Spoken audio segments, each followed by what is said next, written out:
ये लोग प्रभु के लोग उन कीमती पत्थरों की मानद हैं, और उस आग के बारे में भी सुना कि वो आग आने वाली है, जिसके बारे में बहुत पहले से आप सुनते आ रहे हैं कि वो परखने वाली आग जो लगने वाली है संसार में।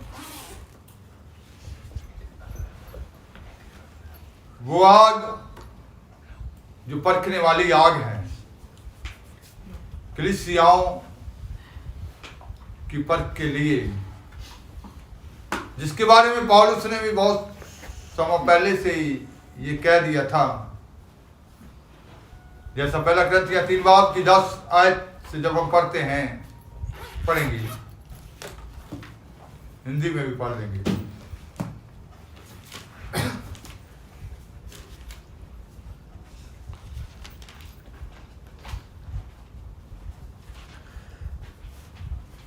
परमेश्वर दी कृपा दे अनुसार जो मैनू दान हुई है, मैं सियाने राज मिस्त्री वांगू नी रखी अते दूजा उस उते उसारी करता है। हिंदी में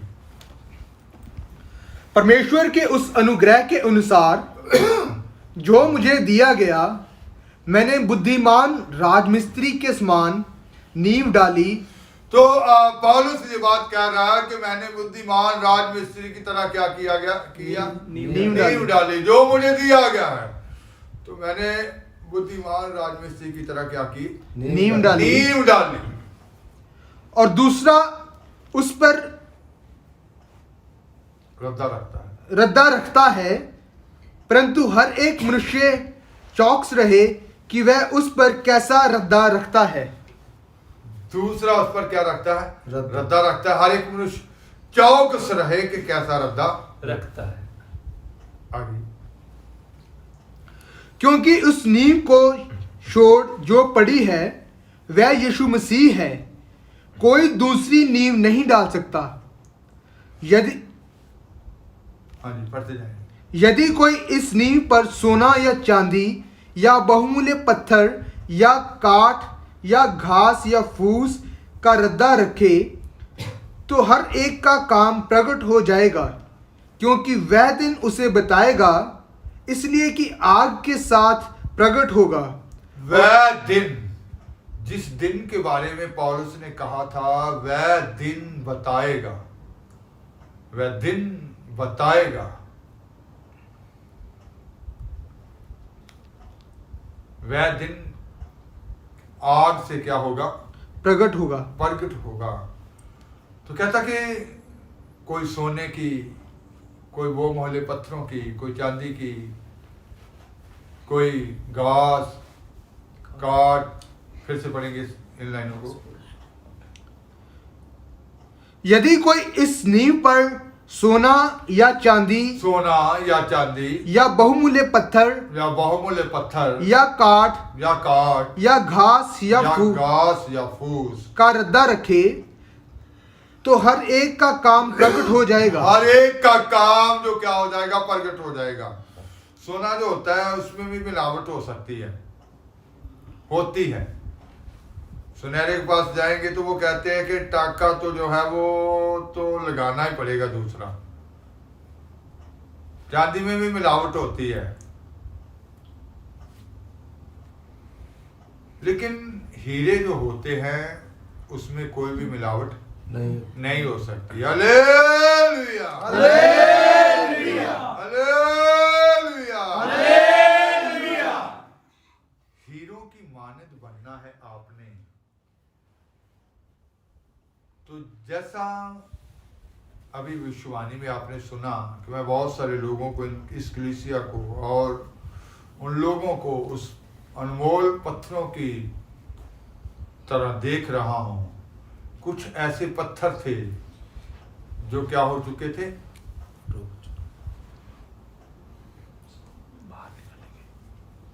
जिनको फिर से क्या किया जा रहा है?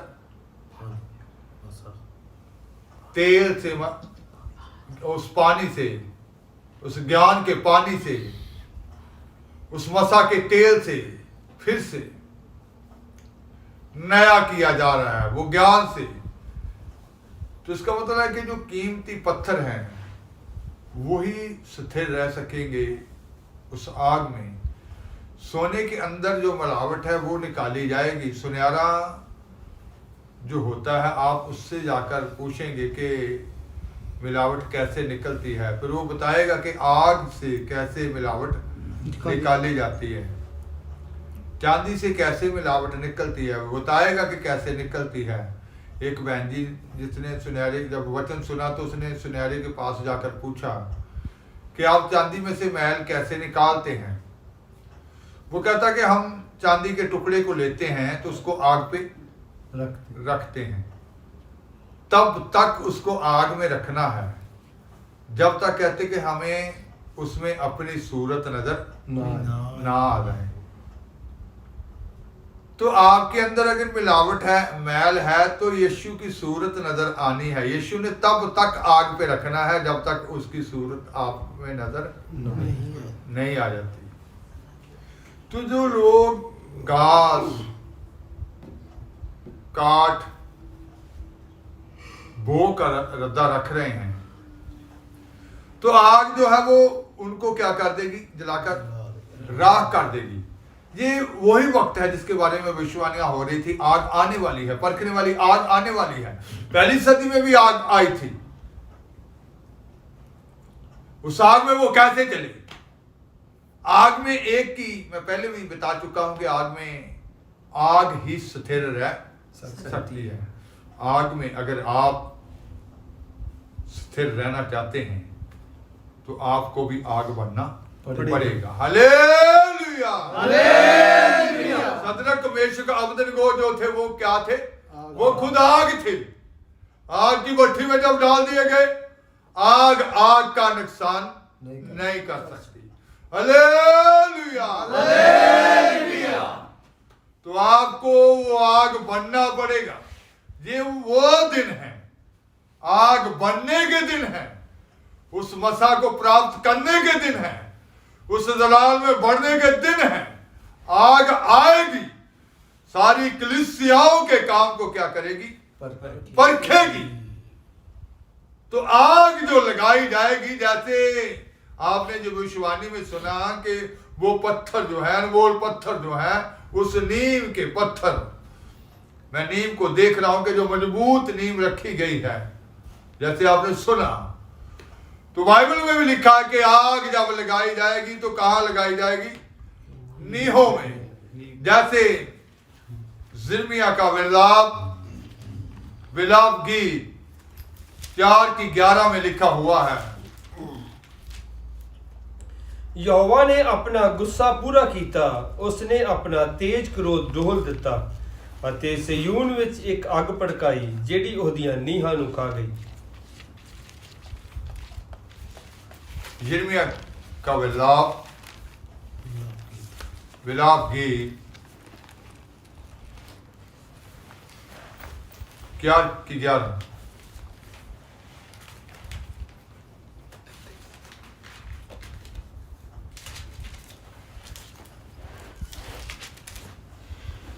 यहोवा ने अपनी पूरी जलजलाहट प्रकट की, उसने अपना कोप बहुत ही भड़काया। यहोवा ने अपनी जलजलाहट को क्या किया? प्रकट किया। फिर से, यहोवा ने अपनी पूरी जलजलाहट प्रकट की। अब यहोवा ने अपनी पूरी जलजलाहट प्रकट की, उसने अपना कोप बहुत ही भड़काया। उसने अपना कोप बहुत ही भड़काया और सिय्योन में ऐसी आग लगाई जिससे उसकी नींव तक भस्म हो गई। सिय्योन में ऐसी आग लगाई जिसमें उसकी नींव तक भस्म हो गई। तो पंजाबी में जैसे लिखा गया था कि आग उसकी नींवों को क्या कर गई? खा गई। दाऊद ने भी इसके बारे में कहा भजन संहिता 11:3 में,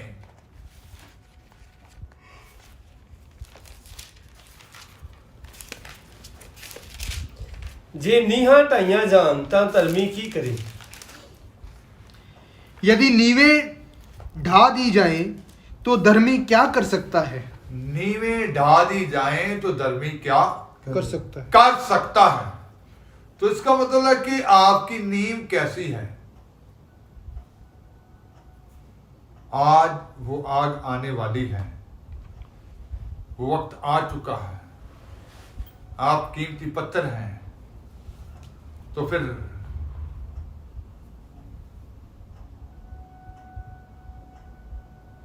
कोई खतरा नहीं। अगर सोना चांदी की तरह है, मिलावट अंदर है, तो मिलावट निकाली जाएगी, वो आग निकालेगी, एक भी कमी रहने नहीं देगी। वो वक्त आ चुका है कि दुल्हन की तैयारी का वक्त, कि उसको तैयार किया जाए। अगर आप घास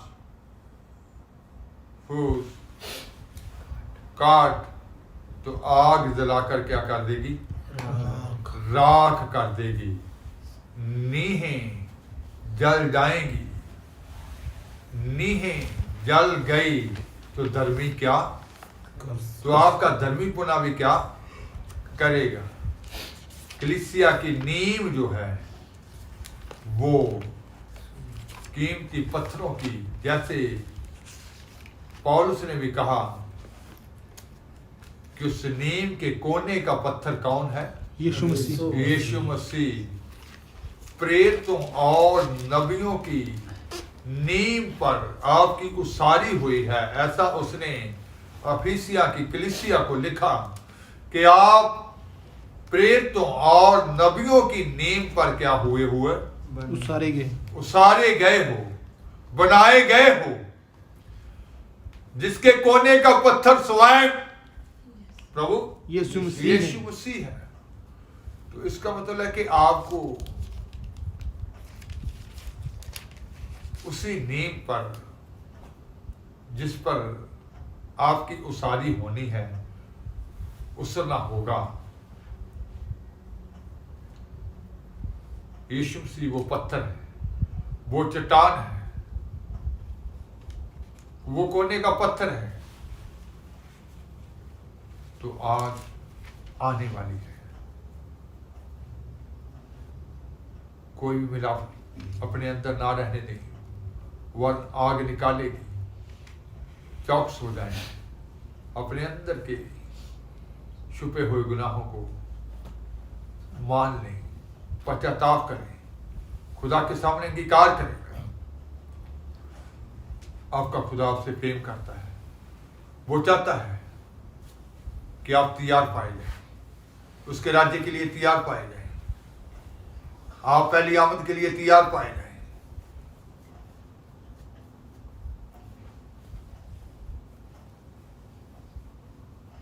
जब दूल्हा दुल्हन को लेने आए तो आप तैयार पाए जाए। आंखें बंद करेंगे, फिर से थोड़ी देर दुआ में होंगे।